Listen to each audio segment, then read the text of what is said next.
30 tonight. From around the world and from CBS News headquarters in New York, this is the CBS Evening News with Bob Schieffer. Good evening. The plight of Soviet scientist Andrei Sakharov has become even more complicated with developments tonight in both Moscow and Washington.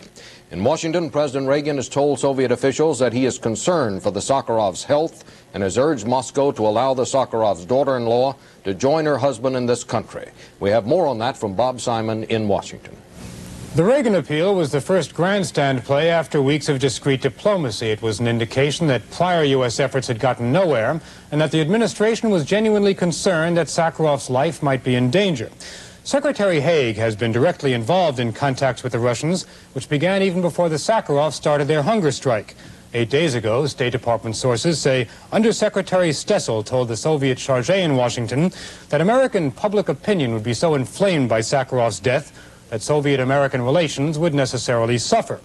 Even if it's now clear that the Soviets do not intend to let Sakharov die, U.S. officials say they're still concerned because they don't know where he is or what's being done to him.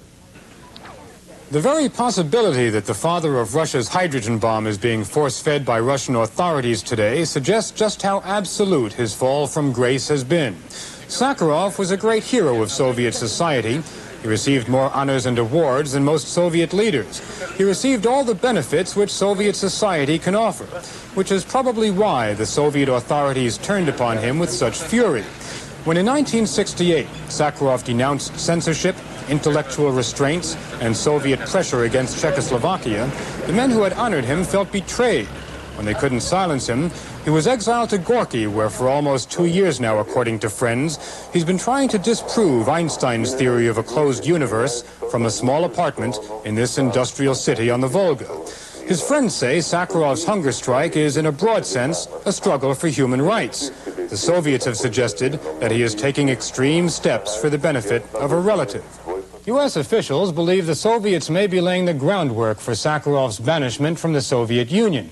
These officials suggest that while Sakharov would never apply for a visa to the West, he might accept an invitation for a visit to some Western country, understanding that he would never be allowed to return. Bob Simon, CBS News, the State Department.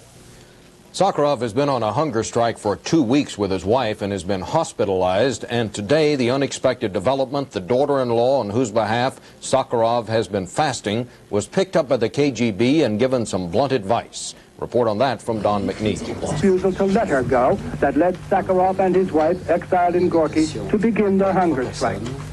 The government said yesterday Ms. Alexeyeva's marriage was illegal and immoral, and that she was being brainwashed by the Sakharovs. Last night, the president of the Soviet Academy of Sciences contacted her, she said, and asked her to travel, apparently to Gorky, to appeal to the dissident physicist and his wife to stop their hunger strike. Today, Ms. Alexeyeva seemed nervous and under great strain. She said she feared the Sakharovs were being force-fed and that she was determined to find out where they are and go there. Tonight, she tried and failed. She left her apartment on Moscow's Inner Ring Road and went to the Yaroslavl station to catch a train for Gorky. 2 men in plain clothes suddenly appeared and shoved her into a black Volga limousine. She was driven 20 kilometers northeast to the outskirts of the city, warned never to try and go to Gorky again, and then pushed out of the car. She hitchhiked and bussed her way back home. Today, Miss Alexeyeva's husband, Alexei Semyonov, waited for word from her in Boston, where he is a student at Brandeis University. It is a very crude fashion to deal with people. It says that KGB does not want anyone to see our parents. If we will be in the nice hospital room surrounded by qualified nurses and doctors, the Soviet Union would be quite willing to show this nice picture to everybody and to let the world know what kind of a good care they're taking of my parents. They can be taken to the prison or to the prison hospital. They can be even taken to the mental hospital. Tonight, the Sakharovs remain in a hospital, but the Soviet government has not said where the hospital is or what kind of hospital it is.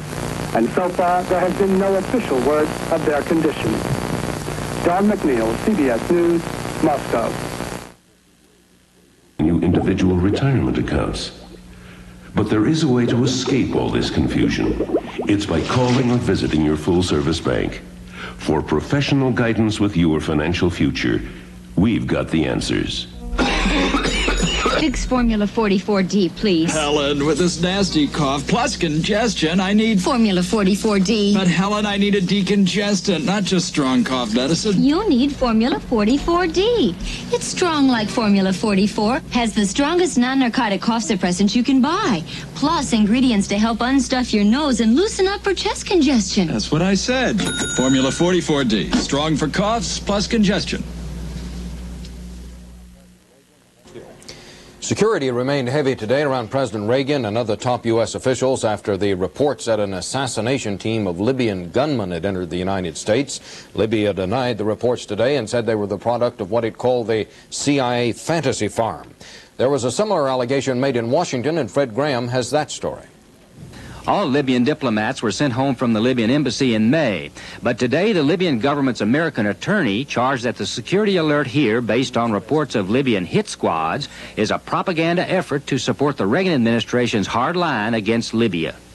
Even the press reports that are released, New York Times, Washington Post today, indicate that the informant's credibility is not known. They have not had an opportunity to check out the facts. They are merely acting in a precautionary fashion, as they well should, as we all want. But what bothers me is still the orchestration of media by the U.S. government. If, in fact, this were true, that the last thing in the world they'd want to do is release the information that they know that a hit squad is here. The lawyer said the FBI's questioning of Libyans he has talked to does not indicate the FBI has specific information of alleged Libyan hitmen. They've never had one substantial fact that they've asked these individuals about. No pictures, no names, no particular allegations of the so-called shooting of the plane or otherwise, weaponry or otherwise. Nothing substantial in terms of factual information has ever been discussed. Shadyac said the only two specific charges of Libyan terrorism have been disproved in court. He said the misdemeanor conviction yesterday of alleged Libyan hitman Eugene Tafoya was tantamount to a finding of self-defense, and that an alleged assassination in Utah last summer was proved to be the result of a romantic triangle. Despite all the earlier leaks, the U.S. government today maintained its official policy of no comment. Fred Graham, CBS News, Washington. Newsweek magazine is reporting that a former Lebanese terrorist is the informant who told U.S. officials that a Libyan hit squad was at large in the country. The magazine does not identify the man, but it says that he claims he was present when Libyan leader Gaddafi ordered President Reagan's assassination. The upcoming issue of Newsweek says the informant was seeking asylum and money, and it also says that some U.S. officials doubt the story. It adds that these officials felt they could not take any chances.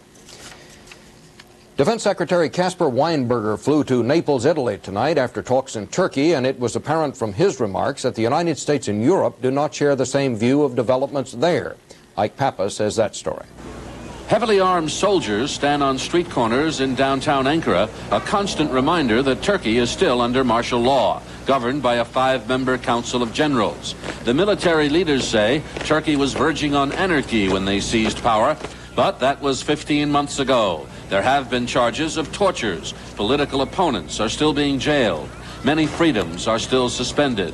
And serious questions are being asked about when the generals intend to restore civilian rule. The European Economic Commission yesterday cut off $650 million worth of aid because it feels the generals are moving too slowly. The Reagan administration, however, is not taking such a tough stance against Turkey, which is considered central to the defense of NATO's southern flank and a potential strategic beachhead if American troops ever have to fight to defend the Persian Gulf. Defense Secretary Weinberger, during talks here, promised to increase substantially the more than $700 million a year now being provided to Turkey in military and economic aid.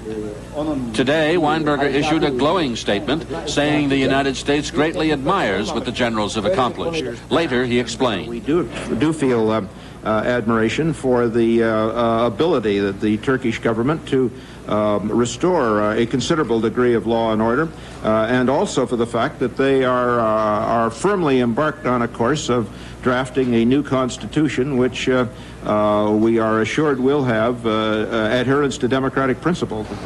Hundreds of troops guarded Weinberger during his Turkish visit, a reflection of the heightened tensions brought about by recent reports of plots against the lives of President Reagan, Weinberger, and other cabinet members. You get these reports all the time, and you can't change your schedule every time you get a report that someone is after you, so I haven't really made any changes now.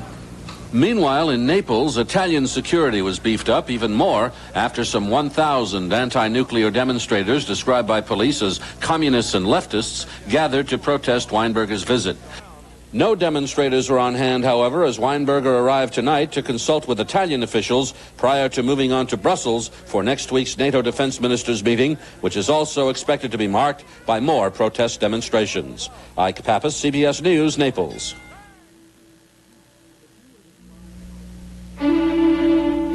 If you were to fly across America, you'd see how Conoco is plowing back money into energy projects.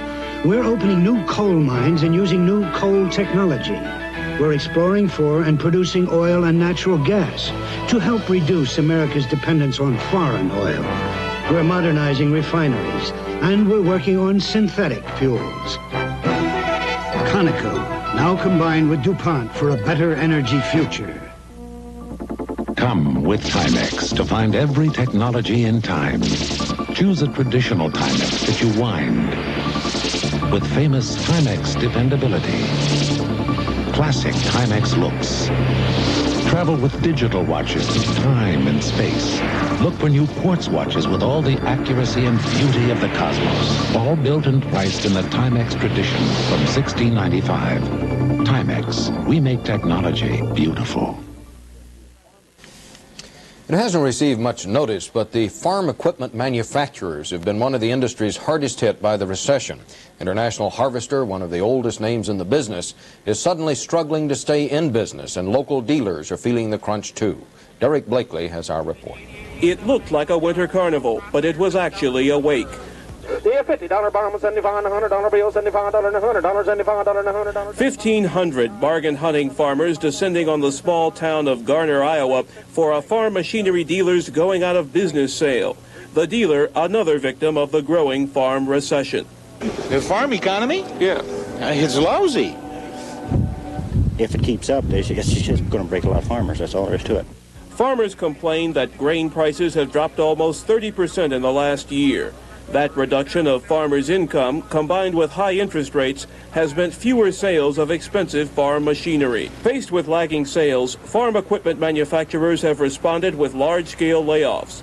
At John Deere, 4,200 of the company's 51,000 workers are laid off.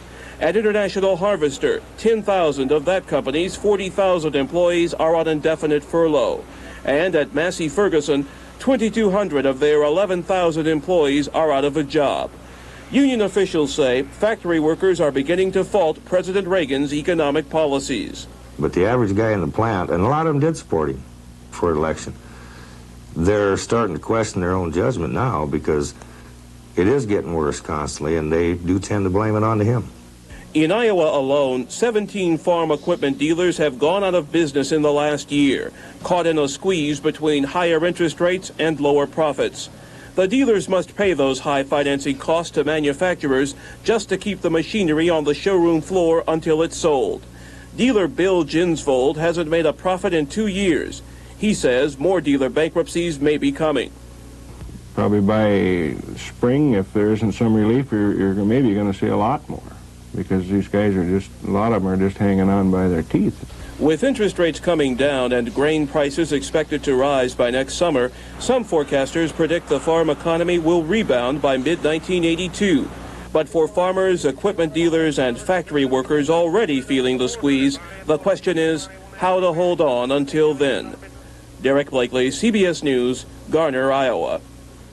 There's been nothing on the scale of the mass demonstrations that are going on in Europe, but hardly a weekend passes anymore when there's not a report of a debate on nuclear policy somewhere in this country. There was another one last night in Connecticut, and it took a rather unusual form. Karen Stone reports. The quiet town of Lyme, Connecticut, population 1,800, looked the same today, but last night its residents took a stand they'd like to think will make a difference.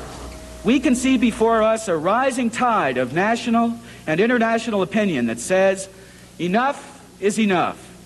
The big item at this month's town meeting was a resolution asking Connecticut congressmen to support an arms freeze by both the United States and the Soviet Union, a proposal recently passed by 24 other New England towns. The biggest threat every nation has to fear in this age is nuclear weapons. They are our public enemy number one. And until they are removed from the planet, they will continue to be just that. Everyone who spoke expressed fear of nuclear war, but not all those gathered in the school gymnasium thought the freeze was the right approach. Some thought it would be interpreted as a vote against the Reagan administration's current involvement in arms negotiations. But for God's sake, folks, we're faced with the real, live, honest-to-goodness possibility right now today of arms reductions. That's the name of the game, arms reductions, not freeze. Those favoring the resolution, though, argued an arms freeze was a vital first step toward reducing the arms spiral. Delicate negotiations for reduction can go forward only if there is the atmosphere of greater trust and stability, which a freeze would provide. We believe that a vote in favor of the freeze resolution tonight would demonstrate to our President our desire for a bilateral stop to the arms race on all major weapons, especially those not covered by the Geneva talks. With the argument stated, then came the vote. The motion is overwhelmingly carried, 125 to 19. State legislatures in Oregon, Massachusetts, and New York have all passed resolutions calling for the arms freeze. Residents here hope their action will spur Connecticut to become the fourth, but not the last state to join the movement. Karen Stone, CBS News, Lyme, Connecticut. Anti-nuclear sentiment was also heard again today across Europe from Denmark to Switzerland. The largest demonstration was held in Bucharest, Romania. Officials estimated the crowd at the government-sponsored rally at 300,000 people. President Ceausescu told them both East and West must work together against those who he said are preparing atomic war. Great lecture, Professor. You know, there's one point I'm not quite clear on. Well, Dean, let's talk about it over some coffee. Whoa. Only half a cup. I thought you liked my coffee. I love the rich taste. It's the caffeine I can do without. Me too. That's why we're drinking Brim decaffeinated coffee. This is Brim. This is Brim, and it's decaffeinated, so you don't have to stop at half a cup. Well, if it tastes this rich, I don't want to stop. Fill it to the rim. With Brim. Fill your cup to the rim with the richness of Brim. Some are born to lead with noble spirit and endless ability, like the Canon A1. The A1 with 5 automatic exposure modes plus manual. To stop action or let it flow. To control depth of field. To add light automatically. To use light dramatically. The Canon A1, born to lead. Spanish newspaper reported today that U.S. Secretary of State Haig met secretly with Cuba's vice president in Mexico City last week. The first such meeting since the Cuban Missile Crisis almost 20 years ago. The State Department declined comment, but Washington, especially Vice President Bush, is not at all reticent about speaking out to Cuba. Rita Flynn reports. Mr. Castro is particularly upset with our plans for Radio Marti. The people of Cuba are information starved. Like all people, they yearn for the truth. For the last 22 years, they've not been getting it. And now they will, and Mr. Castro is terrified at the very prospect. The prospect is a new government-financed broadcasting service named after 19th century Cuban patriot Jose Marti and part of the Reagan administration's offensive against Cuba. One of many longtime conservative proponents, Roger Fontaine, now the Latin American specialist on the National Security Council staff. Before taking office, Fontaine was among the authors of a study that called for government-sponsored radio broadcasting that, among other things, details the cost of Havana's unholy alliance with Moscow. The study went on to make clear that the goal of the radio station would be to destabilize the Castro regime. If propaganda fails, a war of national liberation against Castro must be launched. The administration has created a political atmosphere in which it has to prove that it's being tough on the Cubans, This is one way in which they can be tough on the Cubans, at least appear to be tough on the Cubans, and run relatively little cost, relatively little risk of confrontation with the Soviet Union or even with Cuba itself. Many Cuban exiles in the U.S. view Radio Marti enthusiastically as the fulfillment of a Reagan campaign promise. I think this is a wonderful idea of the Reagan administration. In the United States, we live in the democratic system, and they live in the totalitarian system. But some American diplomats, including those stationed in Cuba, have expressed concern about the possible repercussions. Staff members of the U.S. interest section in Havana sent a classified cable to the State Department this fall, warning that Radio Marti will provoke Fidel Castro, and the reprisals could include another massive Cuban exodus and deliberate jamming of U.S. airwaves. For years, Cuban radio interference has played havoc with many stations in Florida. When there's nothing on the air, in between a pause, anytime there's nothing actually going over, the Cuban interference is pretty obvious underneath. You can actually hear it. Western Hemisphere broadcasters have been meeting in Rio de Janeiro to negotiate an end to conflicting radio signals. The Cuban delegation has already threatened to jam the airwaves of any country that beams unwanted programs into its territory. Government experts say Cuba could put 2/3 of the radio stations in the U.S. out of business. En inglés o en español, las 24 horas del día. Super QFM 108 es el sonido de Miami. Many U.S. Spanish-language stations are already sending an anti-Castro message to Cuba. Congressman Glenn English, who heads a House subcommittee on government information, raises questions about the effect of Radio Marti on other U.S. information efforts. If you have a Radio Marti and if its credibility does become into question, in other words, if it does become labeled as a propaganda organ and instead of a news station, obviously there may be some spillover on the Voice of America as well as Radio Free Europe and Radio Liberty, and certainly the communist countries would like to see that. The Senate Foreign Relations Committee is planning to hold hearings early next year to investigate the purpose and pitfalls of Radio Marti. One key committee aide says the senators are concerned about targeting one country for propaganda and says so far we don't like the idea very much. In the face of congressional opposition, one senior State Department official says the Reagan administration has already accomplished some of its goal with the announcement alone. Rita Flynn, CBS News, the State Department. These are sheet fabric softeners. You put them in your dryer once and they do one load. This is Free and Soft, the revolutionary fabric softener. You put it in once and it does a month's worth of soft, static-free clothes. You attach Free and Soft to your dryer like this. Then every time you use your dryer, clothes come out soft and static-free. No sheet softeners stop static better. The choice is yours. Once a load softeners or Free and Soft, the once-a-month fabric softener. There's a man here who's driving me mad, but I can't seem to track him down. I'm not in the habit of following men, but he's wearing the fragrance I find absolutely devastating. So if you can't find exactly what he's looking for, I might suggest something. Cambridge. The gentleman's fragrance women find devastating. When the American folk opera Porgy and Bess opened on Broadway 46 years ago, a key role was held by a woman who sang no part. Well, today she's still active, remains a sort of unsung heroine, and therein lies a story from Ned Potter in Pittsburgh, Kansas. Oh, please, listen, people, now, this is unpardonable. Eva Jesse is 86, but her song is ageless. Somewhere else and not following. For I'm a... Now! I know. Some call her the dean of Black American choral music, a living museum of a sound from history. It means my life. Look, for music, I'd have been dead years ago. Music is a bulwark. Nothing can move into me past that.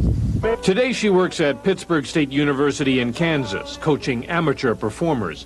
But her real life's work was this. She directed the chorus of the folk opera Porgy and Bess from the time it opened in New York in 1935 through various productions well into the 1960s. Todd Duncan sang the first Porgy. She breathed life into those black notes and that white page. William Warfield took the role in 1952. I think she will be remembered as a pioneer of black music into the white forefront. She was born in 1895 in Coffeyville, Kansas, learned the spirituals she heard on Sundays in church. And when she came to New York to found the Eva Jesse Choir, she was able to popularize a music not previously accepted by white culture.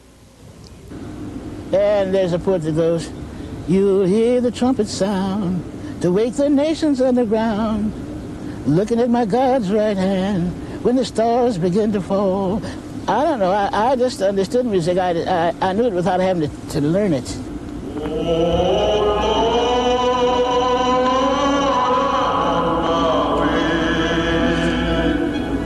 Her value to Porgy and Bess was that she knew how it was supposed to be. She advised on the sounds and the manner of black people. When they had certain phrases, I said, well, we wouldn't say that like that. That's not true to the idiom. She loved the sound of the word, and that's what I loved about her music. I still do. She is 86, but her song is ageless. Ned Potter, CBS News, Pittsburgh, Kansas. That's the news. I'm Bob Schieffer, CBS News, New York. Good night.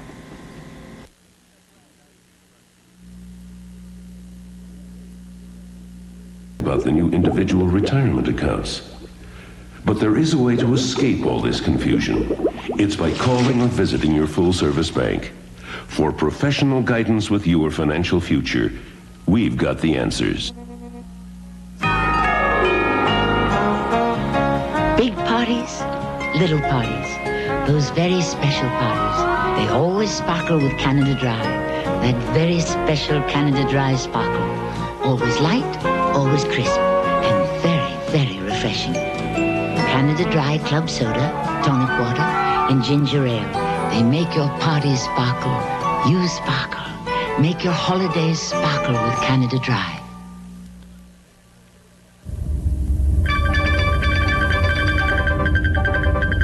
From around the world and from CBS News headquarters in New York, this has been the CBS Evening News with Bob Schieffer. Tomorrow's guest on Face the Nation will be Senator Robert Byrd, Senate Minority Leader. For an update on Sunday's events, watch the CBS Evening News with Morton Dean. Tomorrow's